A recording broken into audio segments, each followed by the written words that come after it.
Hi everyone, in this video we're going to be taking a look at how to use maths and English in the real world. This is actually part 2 of 3 videos where we look at the cost of living crisis. What we're going to do within these videos is we're going to apply our skills of maths and English to how to actually tackle something that's happening in the real world. Now this video, like many of our videos, has been designed for people who are studying any aspect of functional skills maths or functional skills English. What we're going to do is we're going to build on the skills that you've been learning and we're going to apply it eventually to look at a writing task. Now if you haven't done so already, please can you like and subscribe, it really does help us out when you do so. By the end of the lesson, you'll be able to recall how to write a leaflet, understand how to apply maths and English to everyday life, and apply your understanding to an exam style question. Managing a budget. So first of all, let's think about maths and let's think about how we can apply this to not only understand everyday situations, but how we can actually apply it to our focus of the topic we're looking at, which is going to be on the cost of living. So the reason why maths is important is because as an adult, maths allows us to understand how to make the most out of our budget. It is not just about cutting back on things, but making your money work for you. And this includes things like having a saving account, managing a mortgage or even buying a mortgage for the first time, payday loans, and identifying offers and discounts, all of which are going to be really important things to consider or to be knowledgeable about when you're entering the world of adult life. All the things really that functional skills, English and maths should be preparing you to do so. Look at the budget below and attempt the challenges that follow. So here we have in the table a typical budget that any household might be going through at the moment. On the left hand side we have the expenses and on the right hand side we have the cost. Before we go through it, it is important to note that the cost is per month. So it's not going to be the weekly expenses, but it's going to be the one that they're going through every 4 weeks or so. So the first one we see there is we have a weekly food shop and we've put that as about £200. Next we've got petrol, which is priced at £100. We have the internet, which means obviously access to Wi-Fi, which is £30. We have takeaway that is a £60, and then nights out, which would be 120. So once you've had a look at the table, I want you to consider the challenges on the right hand side. So if you want to pause the video now and go through this at your own time, please feel free to do so. The first challenge is asking you to work out the total cost of the expenses per month. So if you're not sure how to do that, we know that all of these costs are going to be per month, so it'll be a simple task of just adding them up and then working out what the total would be. Super challenge. Which of these costs may be considered essential? Now if you're not too sure what we mean by that, please do check out the keyword at the top of the screen there. Essential means something that is important and you can't really live without. And then finally the mega challenge. Identify 2 or more realistic ways this budget could be reduced. Now this is going to be a really important skill to learn generally within life. It's also going to be really important to consider when we go and write our leaflet. It's going to help give advice and support people who are dealing with financial issues. What are interest rates and how do they affect us? Well, this is one of the biggest ways that maths actually affects us as adults. So it's really important to note the difference between what is interest rates and what is the different types of interest rates that you might face. So first of all, interest is a percentage of money that is then added onto the total amount of money. For example, when you put money in a savings account, it generates interest. So that's money added onto the money that you already currently have. Then, something that can be a little bit more complicated to understand, we have compound interest. So compound interest is interest on money which include previous interest that's already been applied. For example, money that's been saved in a bank account may earn interest every year. This is often referred to as per annum. So the following year's interest will be calculated by taking into account the interest that was earned in the previous year. This is also really important to take into account if you are taking out a loan or anything like that, because the interest rates could be quite high. Often that's not very clear, especially if you think about payday loans. So it's really important that you understand what the interest rates are and what compound interest you might be charged on each thing that you take out. Attempt the questions below to practice some of these key math skills. So here we have just some quick fire maths questions that will help you to practice these skills, and again, it's getting you to think about the cost of living and how you can apply this kind of understanding to our exam question at the end. So number 1, Mars bars cost 60p, but a pack of 3 costs £1.60. Is it better to buy the multi-pack or 3 single bars?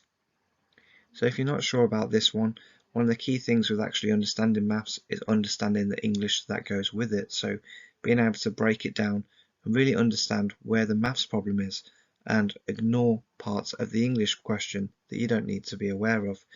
The main thing to be aware of with this question is that for a single bar it costs 60, but then a pack, so the 3 pack, costs £1.60.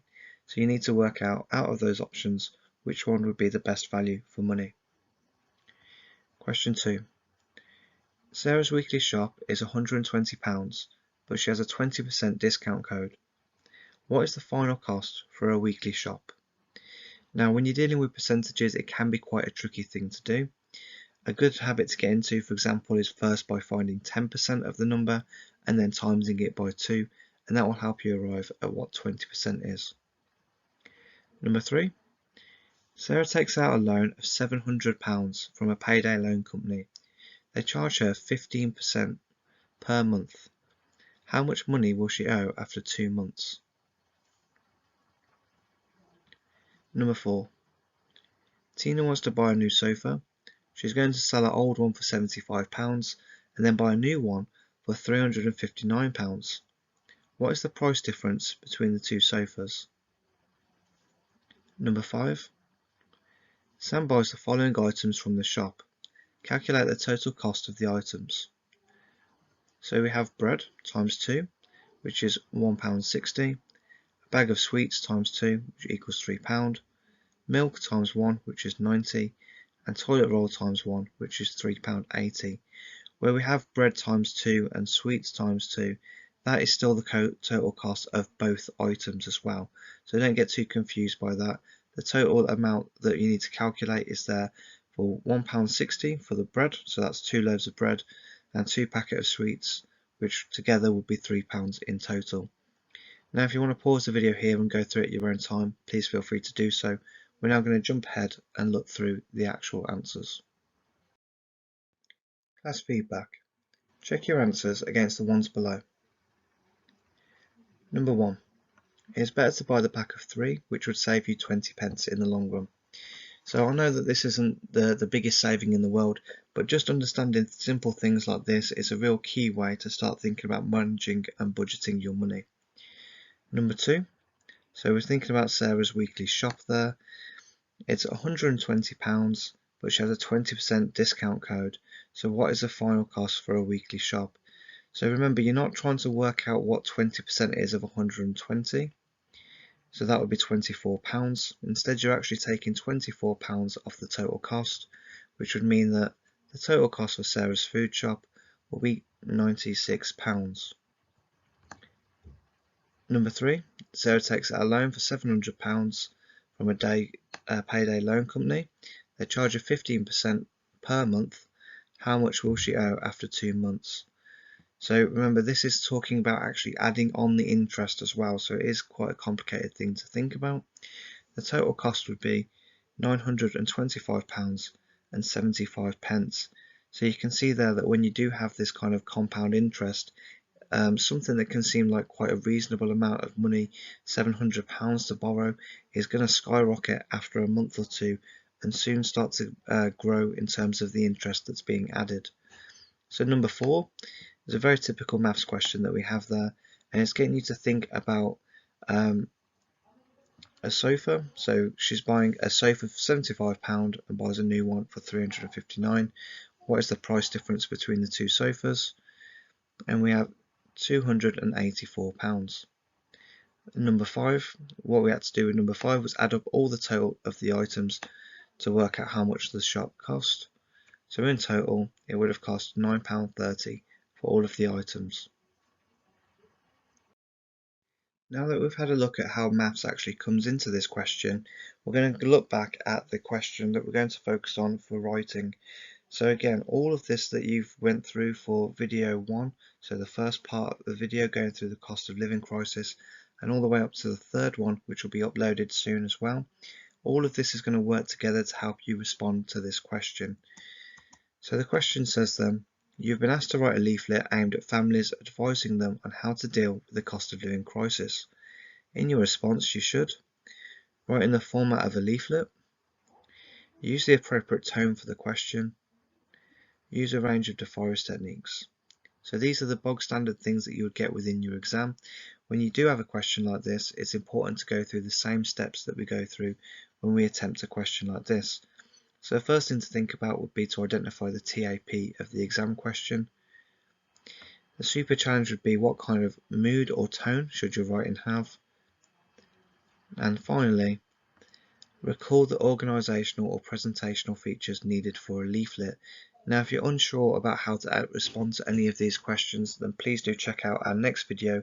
Will be uploaded at the same time next week and will help us to round out this final question and actually help plan a response to writing a successful leaflet.